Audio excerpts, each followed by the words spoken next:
At the dawn of summer, heading out to Grandpa's place was a cherished yearly ritual for Kyle Thompson. His grandfather lived in Willow Creek, a sleepy little town nestled in the rolling hills of Tennessee. At 80 years old, Grandpa Joe stood out. He was an impressive figure, nearly 6 feet tall, lean yet sturdy, with wide shoulders and powerful, muscled arms shaped by decades of tough farm labor. Despite his age, his energy defied the years. He carried a vigor that seemed almost ageless. Kyle couldn't recall a single time Grandpa had grumbled about aches, pains, or the struggles of rural life. Instead, he'd greet everyone with a broad, toothy grin, flashing flawless dentures, while his sharp gray eyes twinkled with a youthful, mischievous spark that made him seem decades younger. Grandpa Joe was meticulous about his health. He never overate, stuck to a routine of morning stretches out by the barn, and splashed himself with icy water drawn from the backyard well. In short, he embraced life with gusto. Around Willow Creek, folks simply called him Gramps, a nickname that stuck like glue.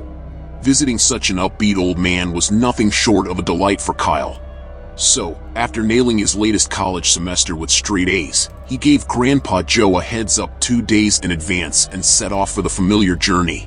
The route was etched in his memory, a 40-minute train ride from bustling Nashville to the quaint town of Springfield, followed by a brisk walk down dusty country lanes.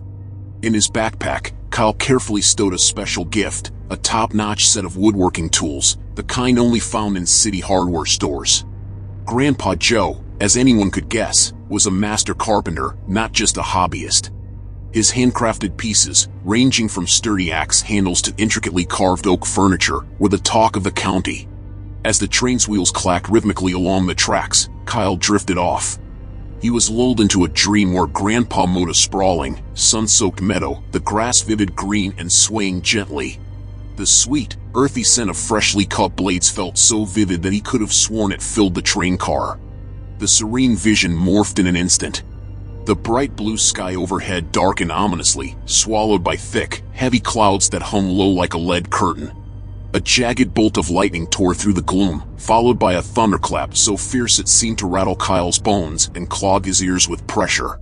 Grandpa Joe's weathered face twisted into a mask of shadow and sorrow. Slowly, he lifted his gaze to the blackened heavens, let out a deep, burdened sigh, and murmured with a voice laced with aching regret, "That's it, Kyle. Goodbye, kid." Kyle sucked in a sharp, panicked breath and bolted awake, heart pounding, momentarily unsure of his surroundings. Blinking hard, he scanned the train car and pieced it together. The booming thunder from his dream was only a clumsy passenger's suitcase tumbling from the overhead rack, crashing loudly onto the floor. The guy muttered quick apologies as he shuffled toward the exit, snapping Kyle out of his strange reverie. He shook it off and checked his watch. It was time to hustle. His bus was due to leave in 15 minutes, and he still had to hoof it across Springfield to the station on Maple Avenue. Once aboard, the ride worked its magic, lifting his spirits higher with every mile. The scenery outside the window was pure Tennessee gold. Sprawling oak groves with tender green leaves rolled into fields bursting with white daisies, their petals catching the sunlight. Small ponds glittered like mirrors, tucked between dense stretches of shadowy pine woods.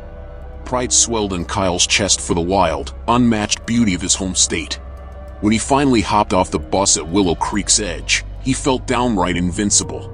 Dropping his bag onto the soft roadside grass, he stretched his arms wide, savoring the relief as his cramped muscles unwound from the long haul. Some local girls loitering at the stop caught sight of him, tall, fit, and flexing, and broke into giggles, hands fluttering to cover their mouths. Kyle, never one to shy from his own appeal, tossed them a playful wink.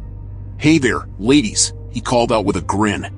They flushed red and erupted into a fit of cheeky laughter, their voices carrying on the breeze. Scooping up his bag, Kyle strode off with a bounce in his step toward Grandpa Joe's place. The house sat near the far end of Willow Creek, which meant a hearty walk down Main Street, kicking off at the town's lone hub, Liberty Plaza. The crown jewel of the place, naturally, was the old town hall, a sturdy brick building that also served as the community center, hosting everything from meetings to dances. Kyle slowed his pace for a moment, taking in the town hall's recent makeover. Shiny new vinyl windows gleamed a crisp white against the afternoon sun, and the fresh beige siding gave the old structure a warm, modern lift. About time progress rolled into this neck of the woods, he thought with a satisfied nod, appreciating the upgrade. Just then, a bright, familiar voice called out from behind, "Kyle, hey there." He spun around and couldn't help but smile. Standing there was Jenny Harper, his old childhood buddy and next-door neighbor from way back when. But this wasn't the scrappy little kid he used to chase through the fields. Jenny had transformed into something else entirely, a real stunner who turned heads without even trying. Gone were the two skinny braids she'd once sported. Now, a cascade of thick, golden blonde waves tumbled past her shoulders. Her striking blue eyes sparkled with life, framed by long lashes, and a tight pink tank top hugged her figure, showing off a perky chest and a slim, tan waist that caught the light just right. A pair of frayed denim cutoffs barely covered her curvy hips, hinting at the rest in a way that made it hard to look away. "Jenny, dang, you're a total goddess now." Kyle let out a low whistle, his gaze lingering a little too long on her frame. She blushed hard, her freckled cheeks glowing pink, and with a delicate hand, she tipped his chin up to meet her eyes. "All right, cowboy, stop stripping me down with those eyes," she teased with a bold edge, drawing a loud, easy laugh from him. "Catch me up instead. How's life?" "Staying long?" she asked, steering them into lighter territory. They swapped quick updates, chuckling over memories of their wild kid antics, like the time they'd TP'd old Mr. Grayson's barn. Jenny shared she'd started a fashion design course up in Clarksville and was back visiting her parents until late summer rolled around. Kyle filled her in on his own college adventures, feeling his already sunny mood brighten further. Then she dropped the kicker: "Some performers from Clarksville are hitting town tonight. Want to take a walk by Lake Willow? You know, just hang out and see where it goes?" That hint of where it goes lit a spark in him, outshining the whole evening's plans. With a slow, sly grin, he drawled, "Catch you tonight, gorgeous." Kyle was mighty glad he didn't run into more familiar faces to slow him down. By the time the sun hit noon, he reached Grandpa Joe's house at the edge of Willow Creek. With a single, eager bound, he cleared the three weathered steps of the front porch, flung the screen door wide open, and barreled through the narrow entryway into the cozy living room. But the sight inside stopped him cold, like a deer caught in headlights. His heavy backpack slipped from his shoulder and crashed to the hardwood floor with a dull thud. Grandpa Joe, the man who'd always radiated life and laughter, sat slouched in his favorite armchair. His shoulders drooped low, hands rested lifelessly in his lap, and silver hair fell forward onto his chest. Behind him stood a stranger, a woman about 50 years old. Her hands rested lightly on Grandpa's broad shoulders, and she wore a smile that felt forced, almost plastic. Kyle's heart raced as he dashed forward, dropping to one knee in front of the old man. He grabbed Grandpa's hands, his voice trembling with worry. "Hey, Grandpa. What's wrong? What's happened to you?" The hands he held were frigid, like ice blocks, even though the house was stifling hot, the air thick and heavy. A strange, sour smell hung around them, dense and musty, like meat gone bad in a summer heat. "That's the stench of rot," Kyle thought, stomach churning. Grandpa stirred at his voice, his head lifting in slow, shaky jerks. His eyes stayed shut, but his dry lips parted slightly as he croaked, "Hey, Kyle. You're finally here." The words came out rough, each syllable a struggle, like he was forcing them through a fog. He pressed on, his voice faint but heavy. "Thought I'd never lay eyes on my favorite grandson again. Figured I'd kick the bucket without a proper goodbye." Those weren't the kind of words Grandpa Joe tossed around lightly, and the effort it took him to say them carved deep lines of strain into his face. "What's that talk? Kick the bucket? We've still got plenty of battles to fight together." Kyle shot back, forcing a cheerful tone, desperate to lift the old man's spirits. But no answer came, no explanation for the sudden shift that had turned his lively grandpa into this frail shell. The woman stepped around Grandpa's chair, her sensible shoes tapping softly on the floor, and placed a warm hand on Kyle's shoulder. He flinched hard at the unfamiliar touch, his nerves already frayed, and shot her a sharp, irritated glare. Her presence in Grandpa's house rubbed him raw, and that goofy, painted-on grin, framed by thick burgundy lipstick, only stoked his anger. He was a heartbeat away from snapping something harsh to knock that smirk off her face, but she spoke first, her voice smooth and syrupy. "Now, don't you worry, honey. Joe's just feeling a tad poorly. His heart's been giving him some trouble lately. He's taking a doctor-ordered nap right now, so let's not fuss over him. How about we sit down with some sweet tea? It'll hit the spot after your long trip."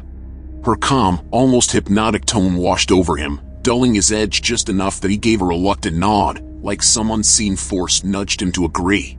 She bustled over to the kitchen counter, poured a tall glass of tea from a pitcher, and cracked open a window to let in a sliver of breeze, though she kept the thick curtains drawn tight against the midday sun.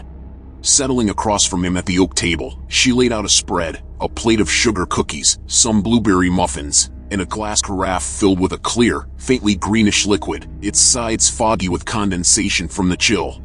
Kyle's hands shook as he reached for a cup, poured from the carafe, and hesitated, staring into the odd drink. The woman's eyes fixed on him, unblinking.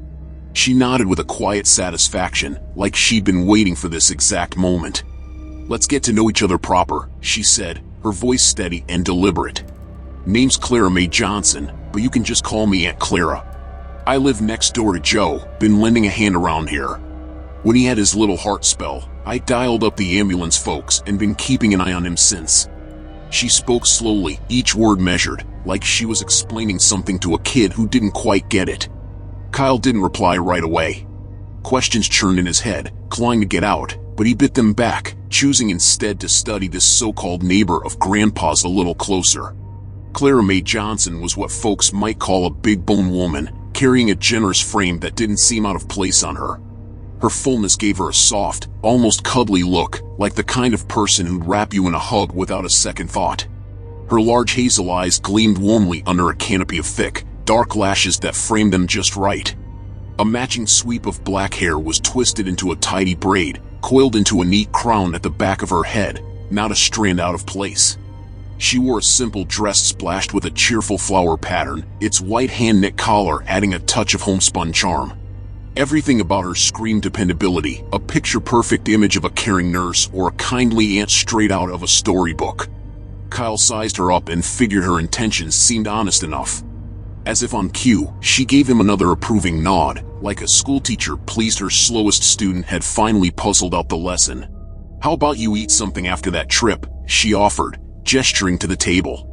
It dawned on Kyle he hadn't eaten since sunrise, and hunger growled awake in his belly. He dug into the spread with gusto.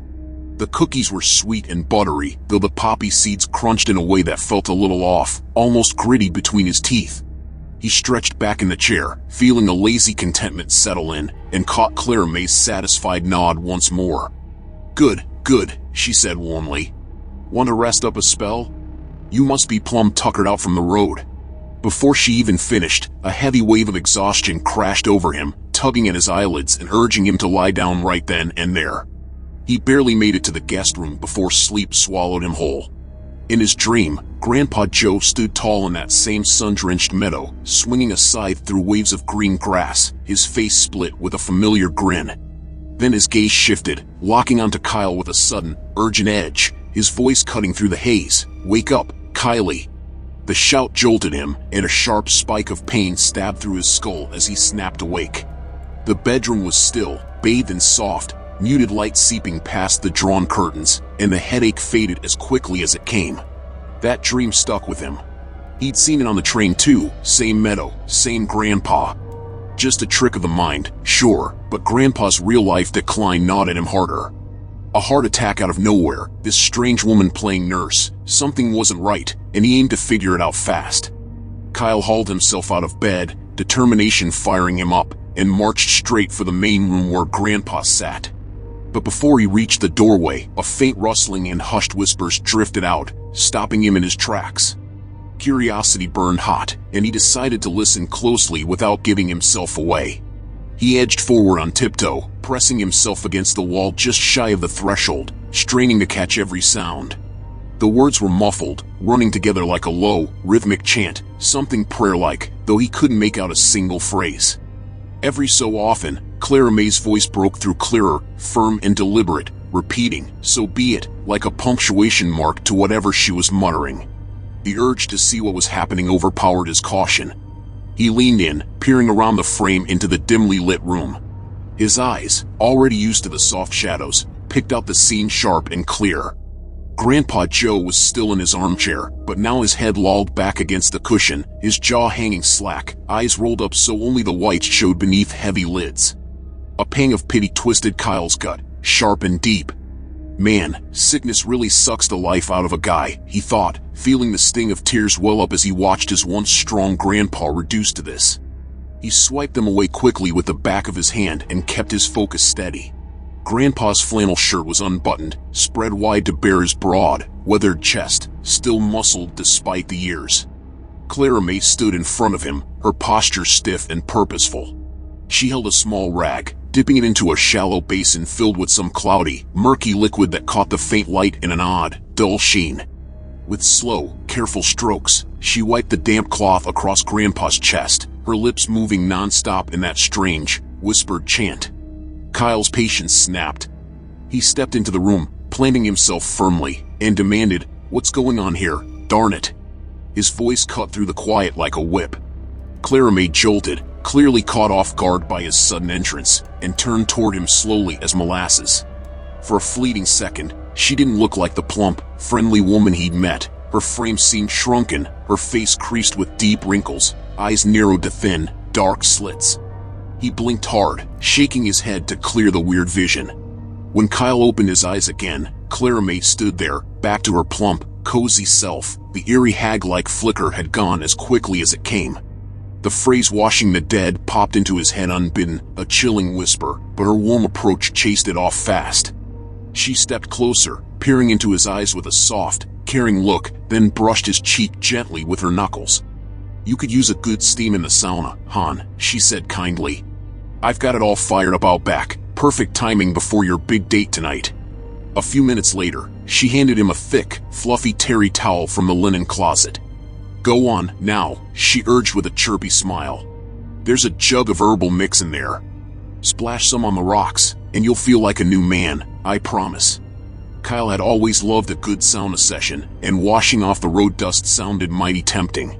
When he stepped into the cedar-lined shack behind the house and tossed Clara May's herbal blend onto the sizzling rocks, a rich, heady scent filled the tight space. Mint and pine mingled with something sharp and unfamiliar that tingled in his nose. He inhaled deeply, letting the steamy air flood his lungs, and a rush of vitality surged through him, sparking a wild urge to live, laugh, and love everything around him. Silently, he tipped an imaginary hat to Clara May for the treat, a pang of guilt hitting him for ever doubting her. "She's just a good-hearted gal looking after my sick grandpa out of pure kindness," he reasoned, settling onto the wooden bench. After the sauna, he stepped back into the house, skin still warm and tingling, to find a dinner spread waiting, meat stewed potatoes piled high on a platter, the savory aroma teasing his empty stomach. He dug in with gusto, washing it down with a tall glass of tea sweetened with a dollop of raspberry jam, tart and refreshing. Glancing across the room, he saw Grandpa Joe now tucked into bed in the far corner, chest rising slowly and steadily, even letting out a soft snore or two. "Get well soon, Gramps," Kyle wished under his breath, a quiet hope settling in his chest. Clara May seemed to catch his silent thought, her voice cut through the stillness with a comforting lilt. "Don't you fret none, Kyle," she said, resting a hand on the table. "Joe's knocked out till morning. The doc's sleeping pills are doing their job just fine. You go on and enjoy yourself tonight. I'll head home soon and swing back at dawn. Key's where it always is, under that old mat on the porch. Off you go, hon," her warm, motherly tone wrapped around him like a quilt, easing his worries. Kyle flashed her a grateful smile, thanking her properly for the sauna and the hearty meal, then bolted out the door, buzzing with excitement for his date with Jenny. She showed up at Liberty Plaza not alone, but with a tag-along, a short, slightly chubby girl with a wild mop of dark brown hair sticking out every which way, like she just rolled out of bed. "Evening," the friend mumbled, barely audible, her eyes darting to the ground. "Guess they figure two's a crowd and three's a party," Kyle thought, a touch annoyed at the extra company. "Hey there," Jenny greeted simply, brushing a plump hand through her bangs to tame them. "Good evening, ladies," Kyle replied with a grand, playful bow, stepping between them and crooking his elbows out. "Care to join me?" Their shy, pleased grins told him the charm landed right. He'd won them over without breaking a sweat. "So, y'all ready for a fun night?" he asked, sealing the deal with a wink. They nodded eagerly and set off together down Main Street toward the community center. Word was, the Clarksville performers were slated for tomorrow. Jenny, flustered from their morning run-in, had jumbled the dates. Lucky for them, the center's little cafe bar, Paradise Lounge, was open for business. The name drew eye rolls from locals and newcomers alike. Paradise it wasn't, but cozy? Sure enough. It sat right there in the town hall building, a quirky mix of rural charm and small-time flair that made it more than just a watering hole. Inside the Paradise Lounge, the tables weren't draped in cheap plastic but in soft olive green cloth that gave the place a touch of class. The walls sported sleek, modern posters of Tennessee landscapes, rolling hills, misty rivers, and golden fields hung with care. On the wide windowsills sat 4 tan planters cradling fancy houseplants, a step up from the usual geraniums folks grew around here. The lighting was a thoughtful mix. Dim overhead bulbs cast a gentle glow, while small, frosted lamps, round and elegant, sat at the center of each table, adding a warm intimacy. The place was spotless, floors gleaming under the soft sheen of polish, a detail that didn't go unnoticed. What really caught Kyle's eye, though, was the crowd. No rowdy drunks or roughnecks here, just decent folks enjoying a night out. Couples of all ages chatted quietly, and a lively group of 6 women in their 40s clinked glasses, toasting someone's birthday with hearty laughs. Kyle pulled out chairs for Jenny and her friend with a flourish, then grabbed a couple of laminated menus from the bar counter. The girls kept it simple, picking beer with a pepperoni pizza, a side of crispy fries, and a bowl of pistachios to share. Kyle, still stuffed from Clara May's cooking, went light, just a cold beer and some nuts for himself, and placed the order with the waitress, a chatty gal named Trish. The prices were easy on the wallet, a relief since running short on cash would have been a real buzzkill in front of the ladies. Jenny and her friends sipped their beers slowly, 2 each over the evening, proving they weren't here to get sloppy. They turned out to be solid company, tossing out thoughts on new blockbuster movies, the latest smartphone gadgets, and even tips for training a stubborn hound. But Kyle's mind kept wandering back to Grandpa Joe's frail state, a dark cloud hovering over his good time. He'd drift off mid-conversation, staring blankly into his glass, lost in worry. Jenny's voice pulled him back. "Kyle, we wearing you out?" she asked, her tone soft and concerned.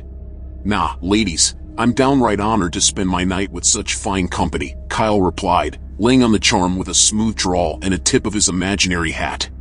Jenny tilted her head, eyes narrowing slightly. "Something off with your mood, though, huh?" she pressed, picking up on his shift like she'd known him forever. "Yeah, you got me there," he admitted, letting out a small sigh. "Grandpa Joe's real sick, a heart attack hit him hard." The words slipped out before he could stop them, and he kicked himself. Who wants that kind of downer on a fun night out? Jenny's brows shot up, surprise flashing across her face. "That's weird. I saw him out and about, full of pep, just 2 days back," she said, genuinely puzzled.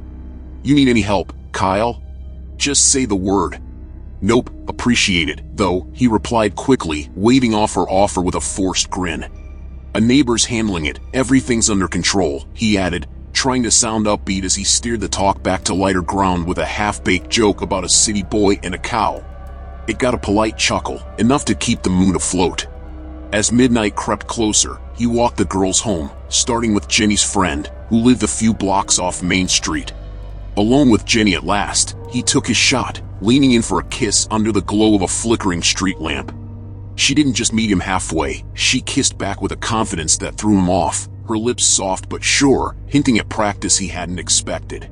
It might have turned into more right there on her quiet front porch if her mom hadn't poked her head out the screen door, voice stern as only a mother's can be, calling Jenny inside with a sharp, "Time to wrap it up, young lady." Kyle smirked as she scurried off, then turned toward Grandpa's place, mind buzzing with plans for tomorrow.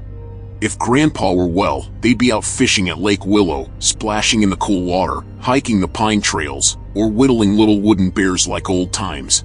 Solo, though, those ideas lost their shine. Trudging through the pitch-black night, he kept his eyes peeled on the uneven gravel path back to the house. Reaching the porch, he froze mid-step, His gaze snagged on a pair of old, scuffed boots sitting still and spooky on the bottom stair, like they'd been waiting for him all along. Then one twitched, tapping the wood with an impatient little rhythm.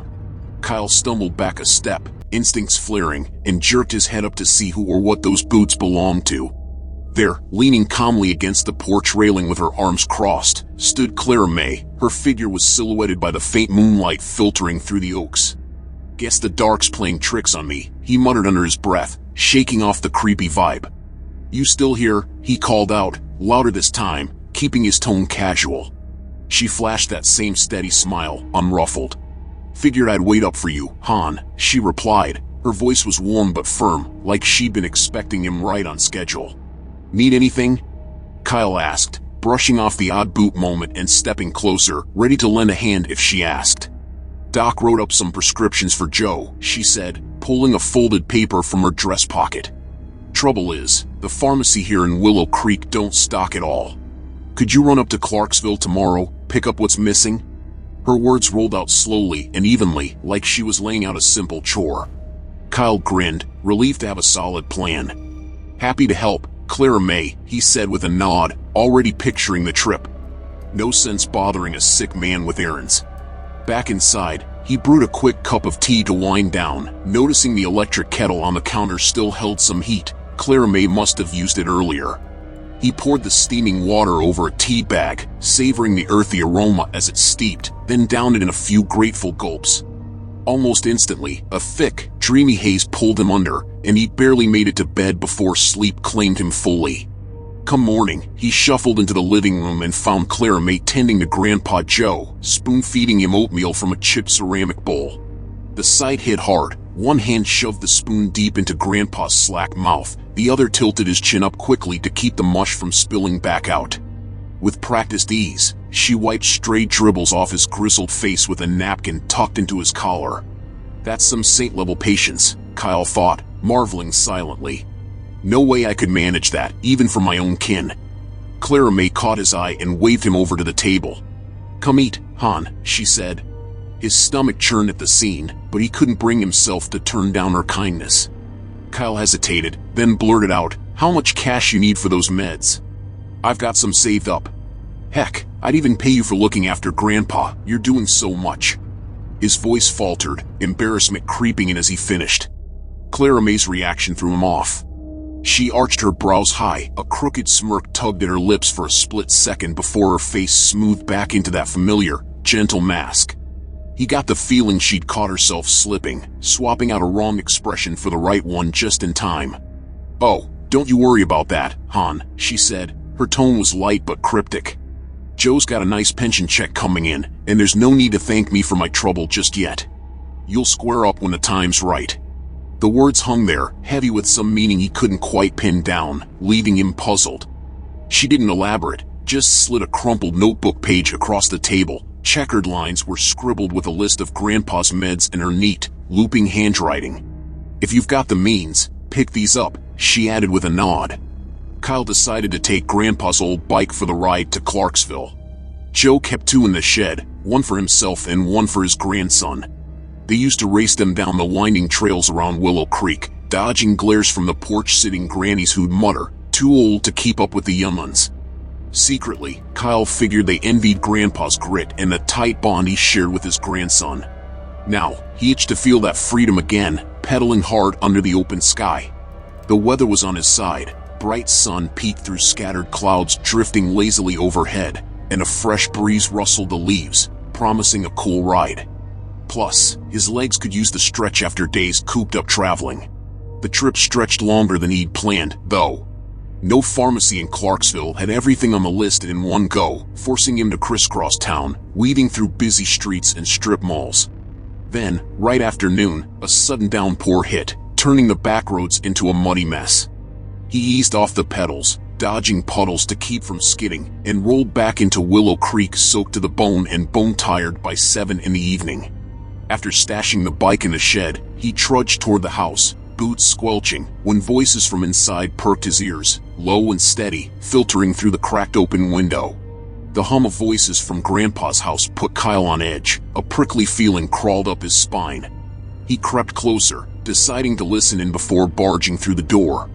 It was just Clara May talking. Her tone flipped between that warm, honey drawl he knew and something else, a scratchy, old woman rasp that grated like nails on a chalkboard. He couldn't catch the words, just a jumble of sounds, but every so often, that sharp "so be it" sliced through, clear as a bell. Curiosity won out, and he slipped inside, boots quiet on the creaky floorboards. There she was, hovering over Grandpa Joe's bed. Her hair was a wild tangle spilling over her shoulders, hands stretched out above him, palms down, fingers splayed wide like she was casting some spell.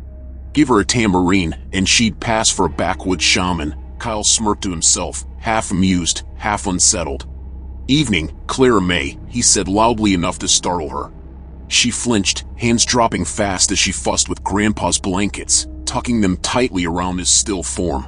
"He's out for the night," she said, forcing a tight-lipped smile that didn't reach her eyes. "What, you prayed him to sleep?" Kyle tossed out, a little too sharply, then cursed inwardly, "Let her pray if she wants." She bristled, lips pursing. "Y'all forgot God around here, and that's a crying shame." "Prayer's got power to heal," she huffed, righteous-like. They both shrugged it off, letting out a quick, awkward laugh, careful not to rouse Grandpa from his drugged slumber. Then, dropping her voice to a whisper, Clara May perked up. "How about some supper? Got fresh pies cooling, apple and pecan, your pick." Kyle's stomach growled at the thought, and he couldn't say no. Her cooking was too good to pass up.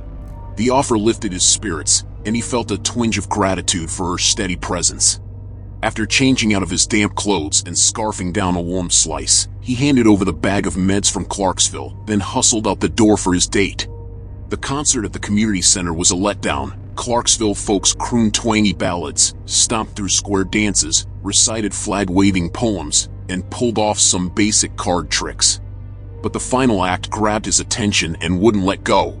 A wiry man in his 40s ambled onto the stage, decked out in a crisp black tuxedo that looked a size too big. His face was lined with the kind of weariness you'd expect from a traveling showman.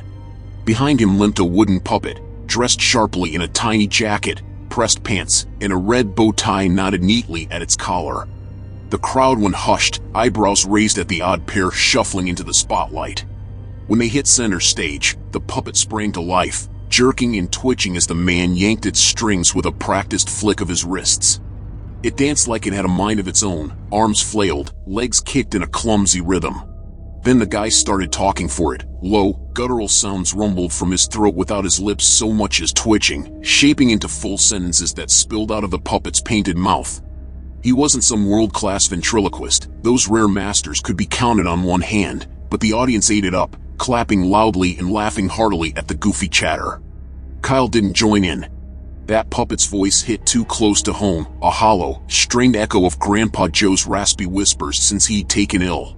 Then a sharper realization punched him in the gut. Grandpa had called him Kyle when he arrived, not Kylie, the nickname he'd used since Kyle was knee-high. His mood sank like a stone. The room's cheer faded to a dull buzz around him. Jenny noticed, her brow furrowed as the show wrapped up. She tried to shake him out of it afterward, tossing out jokes and tugging at his arm, but when he stayed glum, she sighed and asked him to walk her home, blaming some last-minute chore. Alone, he trudged back through Willow Creek's quiet streets, boots scuffing the gravel as his mind churned. Grandpa's sudden sickness, this neighbor popping up out of nowhere, and him still chasing good times like nothing was wrong, it all tangled up in his head, heavy and unresolved. To his surprise, Clara May was still at the house when he got there, perched at the kitchen table under the faint glow of a brass lamp. She sipped tea from a chipped mug, nibbling on a stack of dry crackers. Her silhouette was soft against the darkened room. The clock on the wall ticked past 11, and she didn't look ready to leave anytime soon. Kyle wasn't in the mood for small talk. His shoulders were tight with the weight of the night. Clara May glanced up from her tea, catching his eye for a second. "Worn out, hon? Want some tea?" she offered. Her voice was gentle but prying. "Yeah, a bit," he mumbled, brushing past her toward the guest room, hoping to dodge more chatter. But she didn't let up. "Got a special brew tonight. It eases the nerves real nice." "Give it a try, you won't regret it," she insisted, holding out a steaming mug she'd already poured. He didn't want it, but to avoid ruffling her feathers, or maybe just to get away faster, He grabbed the mug and chugged it down in one go. The warm liquid was bitter on his tongue. "Sweet dreams," then, she called after him, a touch of something knowing in her tone as he shuffled off. Before sleep hit, he made a quiet promise to himself. Tomorrow, he'd spend the whole day with Grandpa Joe, no distractions. But rest didn't come easily. His dreams twisted with faint noises, rustles, clinks, a grating scrape seeping in from the next room, real or imagined, he couldn't tell. A whiff of smoke, sharp like burning candles, stung his nose, making him cough in shallow fits. That chant crept in again, low and steady, ending with "so be it," over and over. Morning broke with clearer sounds. Clara May's bright voice chirped away. Grandpa answered back slowly but steadily. He wasn't smooth, words stumbled out with effort, but he kept up, replying to her every line. Grandpa's finally on the mend, Kyle thought. A surge of hope pushed him out of bed. He hurried to join them, stepping into the living room with a grin. "Here's Kyle," Grandpa said. His voice was rough but clearer than it had been in days. "Morning, Gramps. How you holding up?" Kyle asked, dropping to a crouch in front of the armchair to get a good look at his face. Grandpa still looked worn, pale skin stretched thinly over sharp bones, but his gray eyes flickered with a spark of joy, a faint echo of the man he used to be. "Feeling better, Kylie," Grandpa Joe replied. His voice was gravelly but firm, capped with a slow nod that seemed to take all his strength. Clara May, standing behind the armchair with her hands resting lightly on its back, jumped in quickly. "You bet he is. We're doing a whole lot better today. Me and Joe even figured we'd take a little stroll out in the yard this afternoon. What do you say, Kylie? Lend us a hand getting him out there." Her enthusiasm bubbled over, almost too chipper for the quiet room. "You kidding? Of course I will." Kyle shot back, eager to see Grandpa up and moving, even if just a little. He straightened up, meeting her gaze. "Clara May, I was thinking I'd spend the whole day with Grandpa today. Why don't you take a breather? You've earned it." Her face froze for a beat, a flicker of something sour crossed it, displeasure, maybe, before she smoothed it back into her usual warm smile. "Well, ain't you a sweet one, hon," she said, her tone softened. "I appreciate the thought, truly, but tending to Joe ain't no burden to me. He's gotten used to my ways, and I've got the hang of his needs. You want to help out, though, you're welcome to pitch in any time." Kyle studied her for a second, then nodded, figuring he wasn't cut out to play nurse anyway, not like her. Fixing things, though? That he could handle, a skill he'd picked up watching Grandpa in his workshop. Clara May bustled off to the stove, pulling a skillet from the rack. Soon the sizzle of bacon and eggs filled the air. The rich, smoky scent wafted through the house and woke Kyle's hunger. After breakfast, he hauled Grandpa's armchair out to the yard, setting it under the sprawling branches of an old oak tree. Its shade was thick and cool against the rising sun. He eased Grandpa into it, earning a pleased hum from Clara May as she watched. Then he turned to a project, fixing up the sauna's rotted bench, a job he'd noticed yesterday. It wasn't a quick patch, the wood was too far gone. So he ripped it out and started fresh, cutting a new plank from a stack of aspen boards Grandpa kept in the shed. The grain was smooth and pale under his hands. Sanding it down took time, but he had the tools and the know-how, and the rhythm of the work felt good. By the time dusk rolled around, Kyle felt a deep satisfaction settle in his bones. This day had been well spent. He helped Grandpa Joe get some fresh air, lighten Clara May's load a bit, and, most of all, prove to himself he could still make a difference. A date with Jenny loomed ahead, and he didn't feel a lick of guilt about it. He'd earned a night of fun fair and square. When he met her at the community center, the place had turned into a full-on rural rave.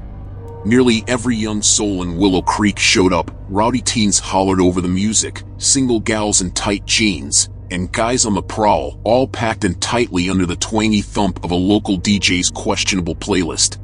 Kyle and Jenny didn't let the shaky tunes stop them. They danced up a storm, boots stomping the worn wooden floor until the heat and sweat drove them out for air. Lake Willow called. Its dark water glinted under the stars, promising a cool escape.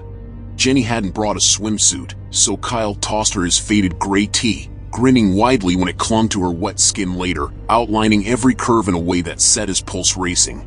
Things escalated quickly, first a splashy makeout in the shallows, then more on the grassy shore, all heat and instinct.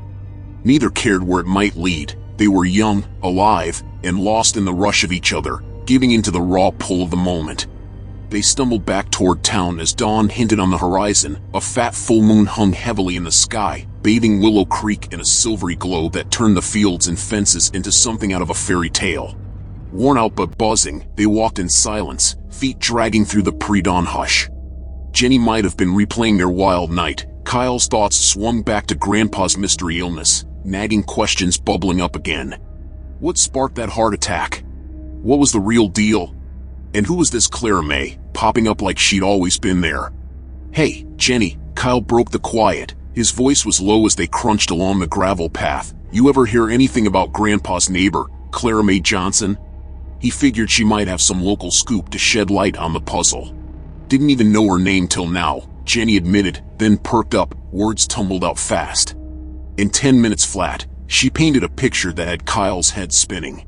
Clara May was Willow Creek's resident oddball, a newcomer who'd rolled into town about 3 months back. She'd claimed a ramshackle house next to Grandpa Joe's, one folks swore had been empty for years, and kept to herself, barely acknowledging the curious stares or friendly waves from neighbors. She'd nod curtly if pressed, but that was it. Some claimed they'd seen her toting a woven basket stuffed with willow twigs, muttering to herself as she shuffled along the back roads. Whispers pegged her as a healer, or maybe a witch, though no one dared ask her for a remedy, spooked by her standoffish air. Rain or shine, she wore the same getup, long black dresses that swept the ground, faded boots with cracked soles, and a dark scarf pulled tightly over her head, shadowing most of her face so you couldn't get a good look at her. What really stuck out, Jenny said, was her staff, a gnarled stick topped with a yellow metal raven's head. Its beady eyes glinted like gemstones in the light, creepy enough to give kids nightmares. Total weirdo vibes, like a witch straight out of a ghost story, Jenny finished, her voice dropped to a hush. Hold up, an old hag? Kyle stopped short, boots skidded on the gravel. Well, she ain't no spring chicken, Jenny chuckled, brushing hair from her eyes. We talking the same gal here? He pressed, brow furrowing. Gotta be. Grandpa's other neighbors are the Thompsons on the right and the Millers across the way. You know them, she confirmed with a shrug. Kyle's mind raced as they reached her stop. Crashing at my friend's tonight. Mom'd kill me if I stayed up this late otherwise, Jenny giggled, planting a quick kiss on his lips before darting off with a flirty wink, leaving him standing there, piecing it all together. Kyle was grateful Jenny didn't drag out the goodbye with mushy promises. Her breezy exit suited him fine. But her story about Clara May didn't square with the cheerful, plump woman he'd met. Maybe Jenny'd botched the details, like she had with the concert date. Only one way to know for sure, he'd scope out the neighbor's place himself. Dawn was breaking, the sky was streaked with pink, and the early hour meant slim odds of getting caught snooping. He circled back to Grandpa's house, ducking low behind the splintered fence, and fixed his eyes on the rundown shack next door, squinting through the morning haze. From a distance, it looked ordinary enough, just an old log cabin. Its weathered wood was grayed by years of neglect.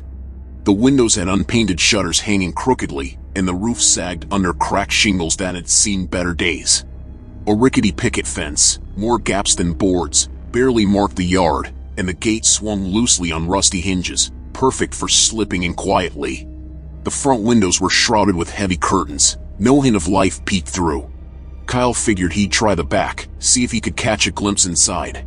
He nudged the gate open with a soft creak and crept onto the overgrown lot. Weeds brushed his jeans as he moved.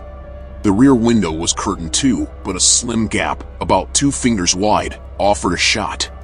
Heart thumping, he edged closer, hoping the rising sun would light up something useful. Peering in, he saw a room stuck in time, beat-up furniture, a sagging couch, a wobbly table, sat on a creaky floor covered with faded, hand-woven rugs. Along the walls, strings of dried herbs dangled like forgotten decorations, while mismatched shelves below held a jumble of clay pots, rusty tins, and dusty glass bottles, all piled up in a chaotic heap. Kyle pressed his face closer to the grimy window, eyes roved over the cluttered room, taking in every dusty detail. His gaze snagged on a rusty metal bed shoved against the far wall. Its frame was chipped and bent. On it, stretched out under a thin gray sheet, lay an old woman. Her frail body was still as stone, bony hands crossed over a sunken chest, wisps of gray hair fanned out across a lumpy pillow. She looked peaceful, like she was deep in sleep. Her wrinkled face was slack and calm. Then her arm twitched, a quick jerk that sent Kyle's heart lurching into his throat. He yanked back from the glass, breath-catching, half expecting her to sit up and spot him. Staying felt dicey now. He couldn't risk her waking up and raising a fuss. He retreated fast, crouching low as he slipped back through the yard, glancing over his shoulder to make sure no one followed. Once he hit the safety of Grandpa's fence, he straightened up, mind raced to sort out what he'd seen. All he'd learned was that an old lady, frail and alone, lived there, not the lively, sturdy Clara mate he'd been dealing with. Maybe Clara didn't even stay in that shack. Neighbor could mean anything in a tight-knit spot like Willow Creek, where everyone's close enough to count. Exhausted, he called it quits on his detective work. When she shows up today, I'll just ask her straight, he decided. The thought settled his nerves as he headed inside. Grandpa Joe was still in bed, lying just as he had the night before, his chest barely moved under the quilt. Kyle's heart sank at the sight, pity for the old man mixed with relief at the quiet house. No Clara May meant a rare chance to sit with Grandpa alone. He eased onto the bed's edge, studying the pale, hollow face that used to light up with jokes and stories. Unable to resist, he reached out, resting a hand on Grandpa's forehead, ice cold under his palm. Grandpa didn't stir. For a split second, Kyle wondered if he was even breathing. Leaning in close, he froze as a foul, heavy stench hit him full force, not spoiled food, but something darker, something final. It was the smell of death, raw and unmistakable. The truth slammed into Kyle like a freight train, a searing jolt burned through his skull. He leapt up, fists clenched so tightly his knuckles whitened, and let out a gut-wrenching scream, no, that echoed off the wooden walls. The sound choked off as the front door creaked open, slowly and deliberately. Framed in the doorway stood the old woman from next door, the same hag Jenny had described, the one he'd just seen lying still in that shack. She stepped inside, leaning hard on her raven-headed staff. Her movements were cautious but steady, like she'd done this 100 times. Her calm, unblinking stare locked onto him, and that serene expression felt like a slap across his grieving face, mocking the chaos tearing him apart. Rage boiled up, barely contained, as he glared back, jaw tightened. "Well, Han," she started. Her voice was flat and even, cutting through the thick silence. "I'm Clara May Johnson. Looks like my herbs finally let you go. No more games, time to show my true face." Kyle's head spun, a dizzy whirl of disbelief hit him. Was this some sick prank, or a twisted, impossible truth? "I know it's a shock, meeting real witchcraft up close," she went on, inching nearer, her staff tapped the floor with every step. "But facts are facts. Your grandpa's been dead 3 days now.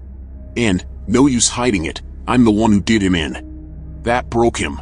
With a feral growl, he lunged at her, fists swinging, but she snapped her staff up lightning fast, jabbing it into his chest. Stunned by her speed, how could this frail old bat move like that? He pushed against it, only for her to shove back harder. The force sent him flying 3 yards, crashing into Grandpa's armchair with a thud that knocked the wind out of him. Kyle scrambled to get up, but some invisible weight pinned him to the chair, pressing down like a boulder on his chest. He squeezed his eyes shut, praying he'd open them and wake from this nightmare. No such luck. The room stayed real, and the hag loomed over him, her croaky voice dripped with menace.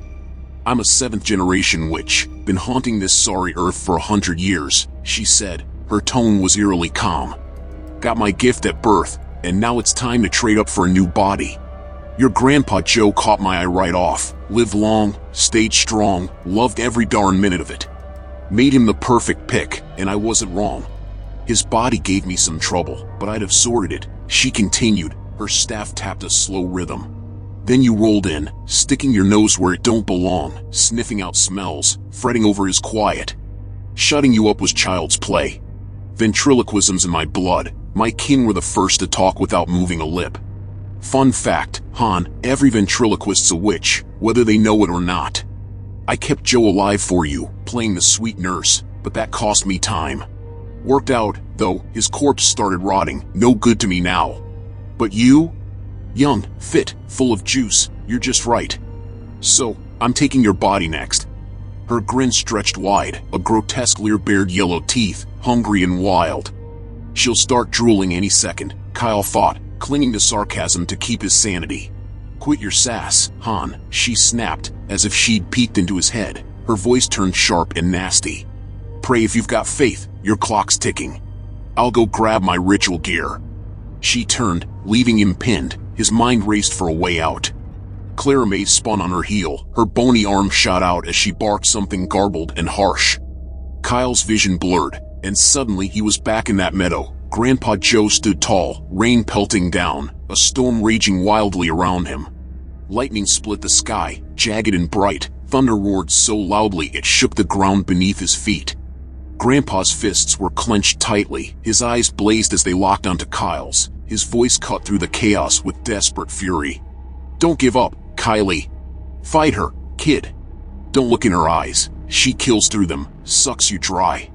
3 times he shouted it, each word a plea, until a bolt of lightning streaked down, slamming into Kyle's chest like a white-hot spear. The shock jolted him, his body arched in pain before he crashed back into the armchair. Gasping, he opened his eyes, free. He could move. He raised his hands, clapped them hard. A wild grin broke across his face as his muscles obeyed. "Thought you'd snag a young body, you old hag? We'll see about that," he snarled in his head, adrenaline pumped, ready to take her on. "God be with me," he yelled aloud. His voice bounced off the walls as her shuffling steps faded toward the back of the house. He slumped in the chair, playing possum, ears strained for her return. Soon, a clatter of metal and wood told him she was back, hauling her witchy junk. Cracking one eye, he watched her unpack. A lumpy sack hit the table, spilling out candles, bowls, and odd trinkets. Time dragged, his heart thudded loudly in the silence. Unarmed against her magic, he knew his only shot was surprise, and he'd wait for it. Clara May hunched over the table, muttering her eerie chants low and steady. Her voice wove around a wide, shallow bowl ringed with flickering candles. The bowl bubbled with a thick, black sludge that stank like tar and decay. Steam curled up in oily wisps, hot enough to scald, no doubt.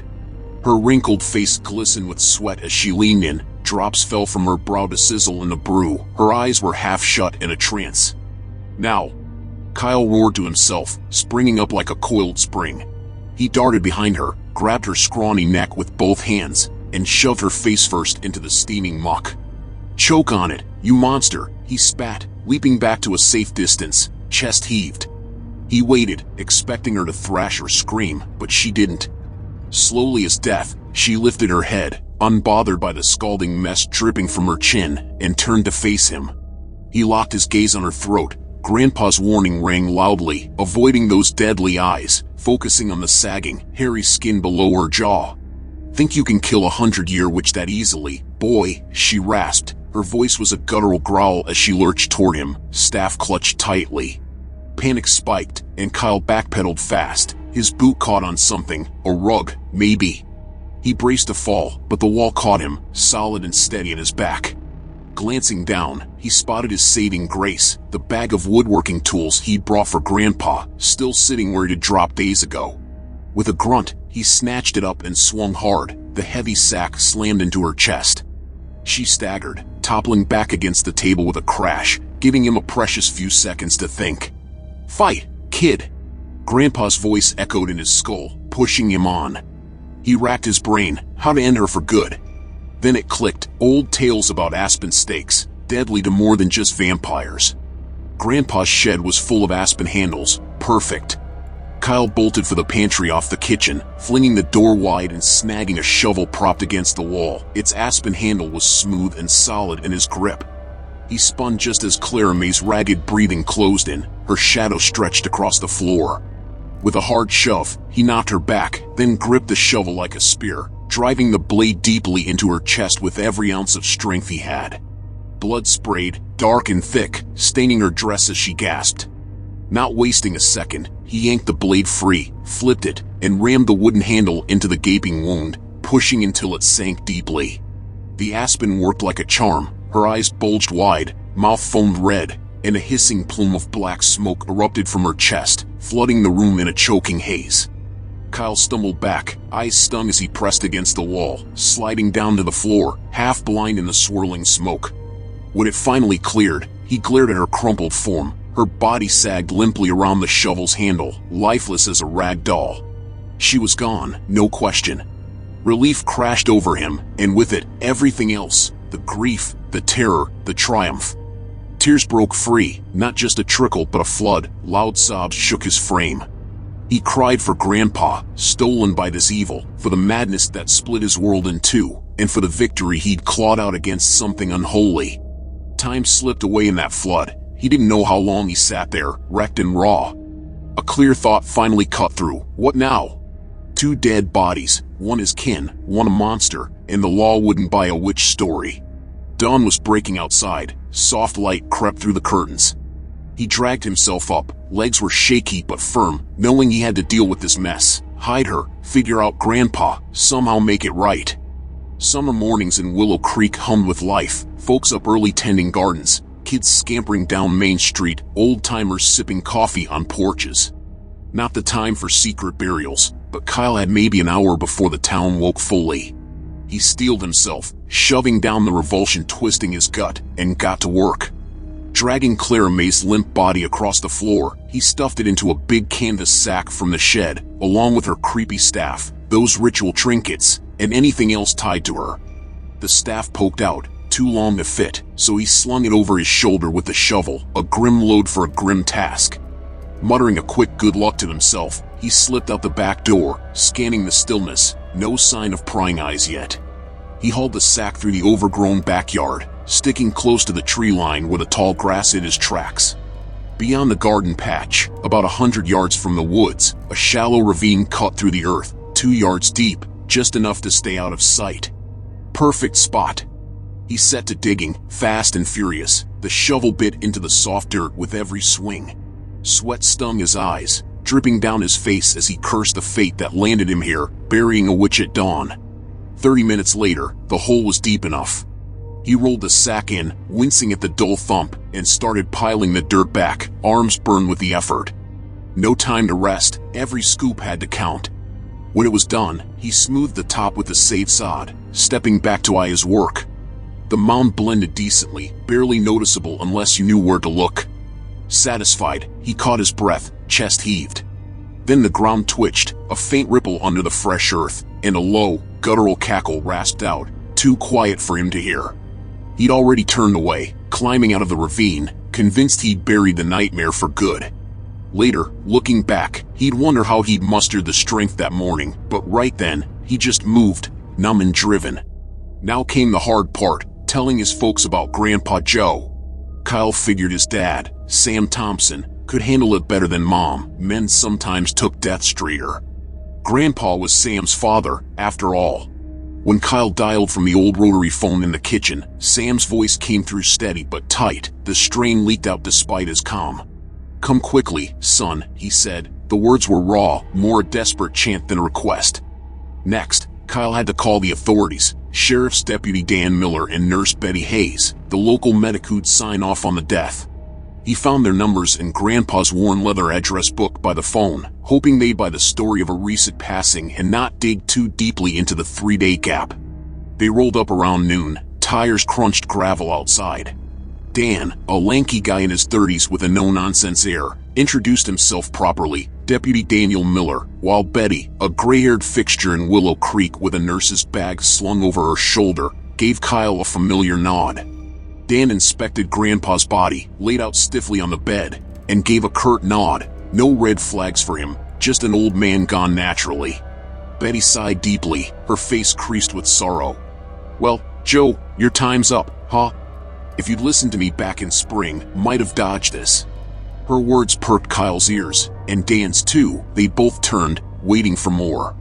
She explained, last spring, Grandpa's blood pressure had spiked badly. She'd begged him to see a doc in Clarksville or check into the county hospital, but he'd waved her off with that stubborn grin of his. Dan seemed sold on the simple explanation, jotting notes in a small pad. Kyle, though, tensed up inside, kicking himself for not knowing, cursing Grandpa for keeping it quiet and leaving them all blindsided. But he knew the truth wasn't that tidy. Betty finished her exam, peering at Grandpa's still form with a practiced eye, then suggested ischemic stroke as the cause, something about the sign she spotted that Kyle didn't catch. Dan nodded, flipping his notepad shut, and Kyle agreed quickly, not about to argue. Losing Grandpa to a monster's hand hurt like hell, but pinning it on a stroke brought a shameful flicker of relief, mixed with a bitter ache for the real story he'd never tell. "Forgive me, Gramps," he thought, guilt gnawed at him, "but this keeps it clean for everyone." Betty murmured her sympathies, patting his arm with a nurse's gentle touch, and headed out the gate, her boots kicked up dust. Dan lingered, though, pausing on the porch steps. His hand caught Kyle's elbow lightly but firmly. Kyle met the deputy's gaze, serious eyes, too weary for a guy his age, glinted with something sharp, like suspicion. Dan reached into his uniform pocket, pulled out a plain white card, and pressed it into Kyle's hand, voice dropped low. "I get what's going on here, son. Seen it before, more than you'd think. Take this, call me if anything comes up, no hesitation." Kyle blinked, thrown by the cryptic words, gripping the card tightly. "Comes up? Like what?" he asked, leaning in, hungry for a hint. Dan's lips pressed thinly. "You'll figure it out when it's time," he said, then turned and walked off. Boots thudded steadily down the path. Kyle stood there, staring at the card. Deputy Daniel Miller, Willow Creek Sheriff's Office, fingers tracing the embossed number as his mind raced. What did Dan know? Was it a nod to the witchcraft Kyle had tangled with, or just cop talk? No answers came, but a cold certainty sank in. This wasn't over.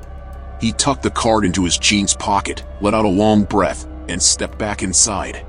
His folks would be here soon. He'd tell them most of it, leave out the witch. That secret stayed his alone. Outside, the sun climbed higher. Willow Creek stirred to life, while Kyle leaned against the window frame, gazing out, wondering how to carry on after all he'd seen and done.